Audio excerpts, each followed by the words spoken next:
Y el día de hoy vamos a recordar a una estrella. Literal estrella. Y figurativamente. En todo el ser de la palabra, al grandiosísimo David Bowie.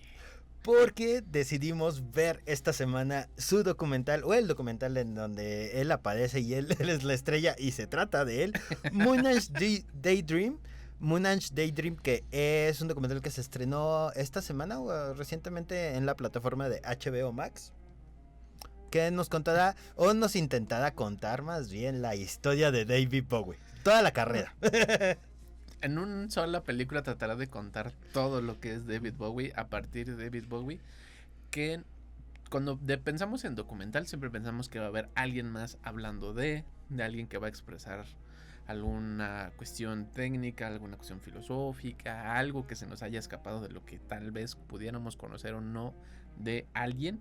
Y en particular en este documental de David Bowie, que el título Moonage Daydream es una de sus canciones, no habrá quien hable por David Bowie. Será David Bowie el único que hable en un montaje bien intenso entre canciones, recortes de entrevistas, algunas películas, y que revelará una faceta sumamente profunda de David Bowie, pero no es nada amable con quien no conozca ni siquiera por qué se llama David Bowie.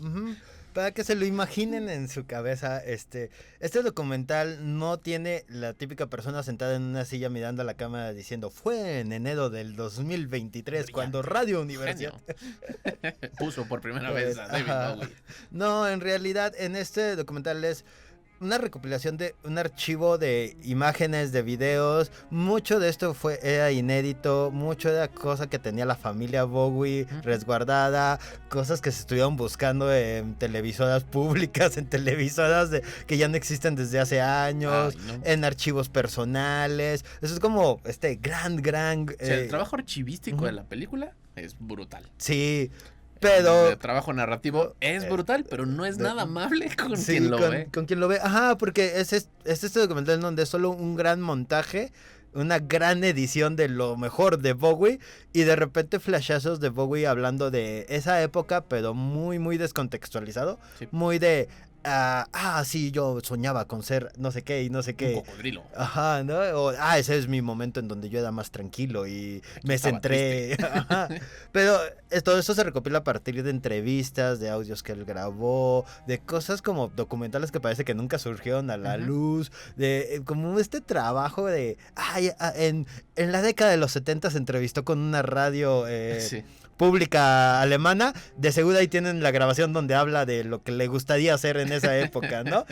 Entonces, a partir de estas cosas va construyendo la película, en donde si no tienes idea de quién es David Bowie, la vas a sufrir un montón. Creo que esa es la gran desventaja que tiene, porque no te deja ganas de escuchar, de conocer, de probar toda esa gran faceta que ha sido David Bowie y todo el impacto que tuvo. A mí me impactó mucho ver el documental, porque pues sí, comentábamos fuera de micrófonos que yo no me sentía como tan fanático de David Bowie, o no sabría si sí o si no, pero afortunadamente pues sí lo fui, y entonces encontré un montón de cosas: su faceta de pintura, su faceta de bailarín, su faceta de cineasta, toda la plástica que es David Bowie, lo grandioso que pudo haber hecho, pero solo es visto desde ser fan. Y no es que te explique a alguien por qué es tan grandioso esa parte, sino que es David Bowie platicándote sobre David Bowie, y no lo hace padre David Bowie hablar de David Bowie, aunque él está hablando desde su ser, desde su sentimiento.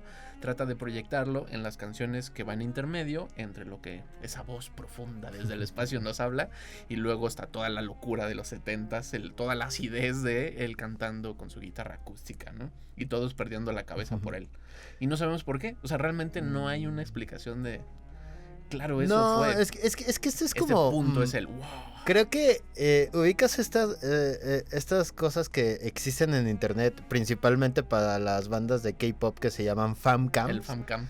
Es la 10ª potencia, ¿no? Sí. Es alguien que definitivamente ama a Bowie, definitivamente está inspirado por él, y entonces trata de hacer estos montajes, de crear como todo este ritmo, ¿no? Esta cosa como súper súper coral, que no necesita una narrativa, no necesita una historia, solo es como este feeling de, sí, como que los 70s eran así, ¿no? Y, esta es la etapa de los 80s, entonces vamos a hacerlo como la imagen más tranquila, más calmada, más televisiva, más grandilocuente, como era el Bowie de los 80s, ¿no? En el superestrellato. Entonces, es como todo parte de esta cosa visceral del director, que es también el escritor, que es también el guionista, y el editor, ¿no? Entonces, sí, es su fan video. Sí, este es Brett Morgan, que justamente él tiene uno de igualito a Kurt Cobain, que es Montage of Hay, que a mí no me gustó, yo soy muy fan de Kurt Cobain y no fue como wow,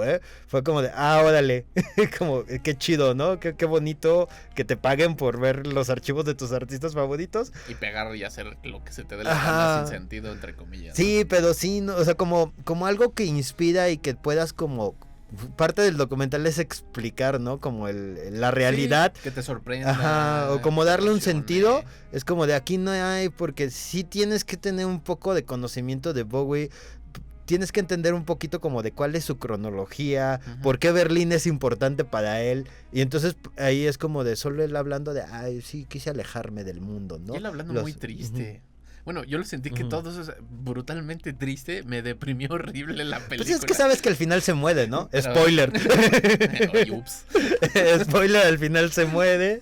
Y entonces, o sea, los montajes son muy bellos, hay un trabajo visual muy potente, pero se queda más bien en una idea, como lo decías, como si fueras a un museo de David Bowie y ves cosas de David Bowie sin conocer quién es David Bowie, sin que nadie te explique. Ubican estas como exposiciones que son como videos que tratan de emular el feeling de toda la exposición en general, ¿no? O sea, si vas a un museo de la Segunda Guerra Mundial hay como estas imágenes de las explosiones y cosas así, y dices, claro, ¿no? O sea, como aquí tratas de hacer un montaje que emula la historia de si fueras al Salón de la Fama del Rock and Roll, y este es como el video que ves antes de entrar al pasillo de Bowie con sus trajes y su guitarra, días, qué chido, qué padre, qué genial.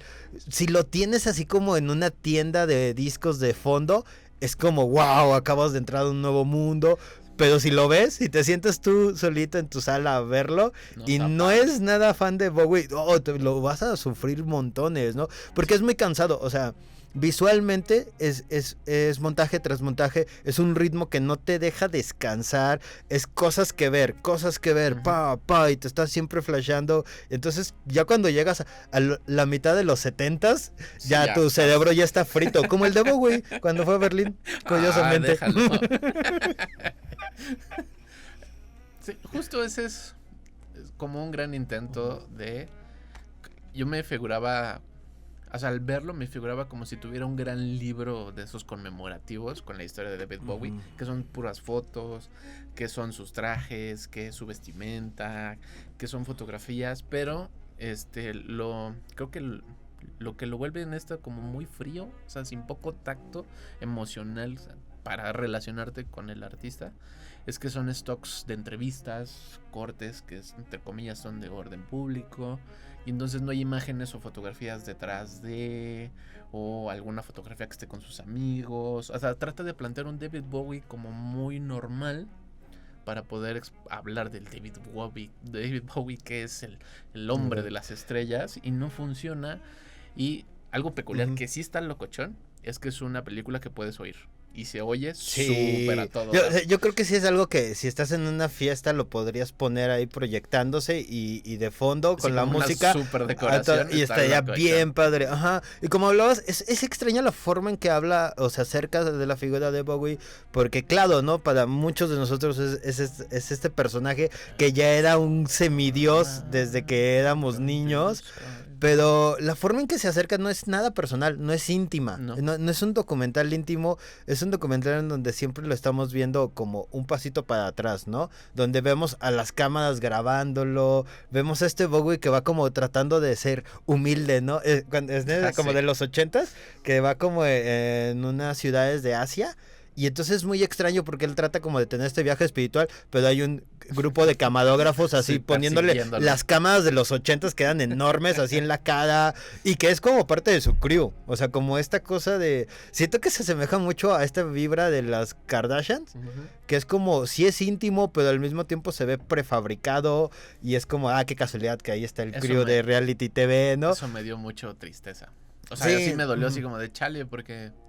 Pues yo sí esperaba ver a ese David Bowie que construyó pues, una super historia artística y no, o sea, no proyecta, no refleja y yo estaba esperando mucho esta parte cuando iba a crear o iba a salir la canción de Be Heroes y fue súper de así anticlimático, ¿no? En donde iba justo a mitad de la película y donde iba a ocurrir el punto más alto, más emocionante.